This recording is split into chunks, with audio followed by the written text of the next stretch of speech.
लड़कियों को संस्कारित करो, अपने घर में हथियार रखो, कुछ नहीं तो सब्जी काटने वाला चाकू जरा तेज रखो, स्पष्ट बोल रही हूं, चाकू जरा तेज रखो, चाकू जरा तेज रखो। नमस्कार, मैं रविश कुमार। अपनी लड़कियों को सुरक्षित रखो, अपनी लड़कियों को संस्कारित करो, अपने घर में हथियार रखो, कुछ नहीं तो सब्जी काटने वाला चाकू जरा तेज रखो। यह प्रज्ञा ठाकुर का बयान है, जो बीजेपी की सांसद हैं।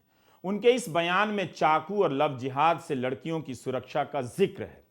धर्म के नाम पर असुरक्षा पैदा कर अपनी राजनीति सुरक्षित करने की राजनीति को आप कब समझेंगे, यह आप जाने। मगर ऐसे बयानों से युवाओं में जो ललकारें पैदा की जा रही हैं, उन्हें बताया जाता है कि घर में रखी कौन कौन सी चीज हथियार के काम आ सकती है, और हथियार चलाने की मानसिकता उनके भीतर बिठाई जा रही है। इस पूरी प्रक्रिया में युवाओं को या समाज को क्या बनाया जा रहा है, आपको बताने की जरूरत नहीं है।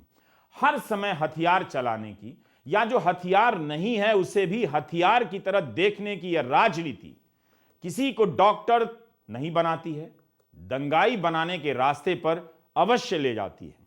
यह समझना जरूरी है कि यह असुरक्षा क्यों है। क्या वाकई आप धर्म को लेकर इतने असुरक्षित महसूस करने लगे हैं? अपनी लड़कियों को संस्कारित करो, अपने घर में हथियार रखो, कुछ नहीं तो सब्जी काटने वाला चाकू जरा तेज रखो, स्पष्ट बोल रही हूं, चाकू जरा तेज रखो, चाकू जरा तेज रखो। इस शान पर चाकू की धार इसलिए तेज नहीं की जा रही कि किसी की गर्दन काटनी, बल्कि इसलिए कि जब यह रसोई घर में पहुंचे तो बंदा गोभी कटे, बंदा नहीं।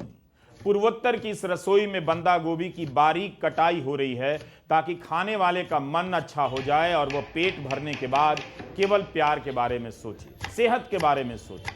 मगर एक सांसद चाहती हैं कि लोग इस चाकू को हथियार की तरह तेज कर लें, इसे सब्जी काटने के सामान की तरह नहीं, गर्दन काटने के हथियार की तरह देखें। और चाकू को हथियार की तरह देखते देखते हत्यारों की तरह सोचने की प्रवृत्ति आ गई तो उसका क्या होगा। जिस चाकू से आप रोज प्याज काटते हैं, साध्वी प्रज्ञा चाहती हैं कि आप उसे हत्या के बदले के हथियार के रूप में देखें। नफरत की राजनीति आपकी सोच बदलना चाहती है, इसलिए घर के सामान भी बदल रही है। आपने कभी चाकू को हथियार की तरह नहीं देखा होगा, क्या पता कुछ लोग देखने भी लग जाएं। चाकू की धार तो इतनी ही तेज होती है कि आलू, प्याज और टमाटर या टिंडे कटकर कढ़ाई में पहुंच जाएं, और जब थाली में पहुंचे तो पकी हुई सब्जी का सौंदर्य आपको आश्वस्त करे कि अब भूख का अंत होने वाला है, मन को शांति पहुंचने वाली। लेकिन साध्वी प्रज्ञा इस पूरी प्रक्रिया में बदले के नाम पर हत्या का इरादा जोड़ देना चाहती है। किसी ऐसे समुदाय से बदले की आग भर देना चाहती है कि बनाते वक्त और खाते वक्त आप यही सोचते रहे कि वे आ जाएंगे, बेटियों को ले जाएंगे तो रसोई में रखा सब्जी काटने का चाकू काम आएगा। कल्पना कीजिए, जिस चाकू से आलू बारीक कटता हो, उससे किसी की हत्या हो और फिर वह वापस रसोई में लौटकर आलू काटने के काम में लग जाए, तो क्या आप उस चाकू से कटे आलू की भुजिया खा पाएंगे? इस तरह के बयान हर उस चीज को देखने का तरीका बदल सकते हैं। उनके इस्तेमाल की कल्पना बदल रहे हैं, उनका सौंदर्य बोध बदल रहे हैं, जो हथियार की तरह होते हुए भी हथियार नहीं। पहले ऐसे बयानों से एक समुदाय के लोगों को धर्म के दुश्मन की तरह देखने की ट्रेनिंग दी गई। अब घर के सामान को हथियार के रूप में देखने की ट्रेनिंग दी जा रही है। इस तरह जब आप चाकू को हथियार और एक समुदाय को दुश्मन समझने लायक हो जाएंगे, तब क्या होगा, आप क्या बन जाएंगे, बताने की जरूरत नहीं है। इंसान को दंगाई और आतंकवादी इसी तरह बनाया जाता है। पहले जहर भरा जाता है, फिर हाथ में हथियार थमा दिया जाता है। साध्वी प्रज्ञा के इस बयान से लगता है कि प्रधानमंत्री मोदी के 8 वर्षों के शासनकाल में अराजकता आ गई है। आपकी सुरक्षा अब सरकार नहीं कर सकती, इसलिए रसोई में रखा तसला, ढक्कन, कद्दूकस, चाकू वगैरह, बेलन वगैरह आपकी सुरक्षा में तैनात कर दिए जाएं। बीजेपी की सांसद के बयान से लगता है कि अब सुरक्षा आपको खुद करनी होगी। जैसे अब सुरक्षा guard, bodyguard, home guard, police, सेना सब खत्म है, ये सब इनका वजूद नहीं है, ये सारी एजेंसियां खत्म हो गई हों जैसे। आप अकेले बच गए हैं और हमला होने वाला है, इसलिए चाकू और बेलन निकाल कर रखिए। 56 इंच और मजबूत सरकार से सुरक्षा नहीं होगी, आलू काटने के चाकू से होगी। लोकसभा में गृह मंत्रालय ने बयान दिया है कि गुजरात में हर महीने 45 महिलाओं के साथ बलात्कार के मामले दर्ज हो रहे हैं। 6 महिलाओं पर एसिड से हमला होता है। गुजरात में 2018 से 2021 के बीच 2156 महिलाओं के साथ बलात्कार के मामले दर्ज हुए हैं। दूसरे कई राज्यों में भी इसी तरह के हालात होंगे। औरतों के साथ गलत व्यवहार घर में ही होता है, जान पहचान के लोग ज्यादा करते हैं, मगर यह सब लड़कियों की असुरक्षा का मुद्दा नहीं बनता है। इनके नाम पर दूसरे समुदाय के लोगों को ललकारा जाता है, उनके खिलाफ आपके भीतर जहर भरा जाता है। बेटी बचाओ बेटी पढ़ाओ, यह इतना लिखा हुआ दिखता है आजकल कि देखकर भी आप नहीं देखते। क्यों लिखा है बेटी बचाओ? किससे बचाओ?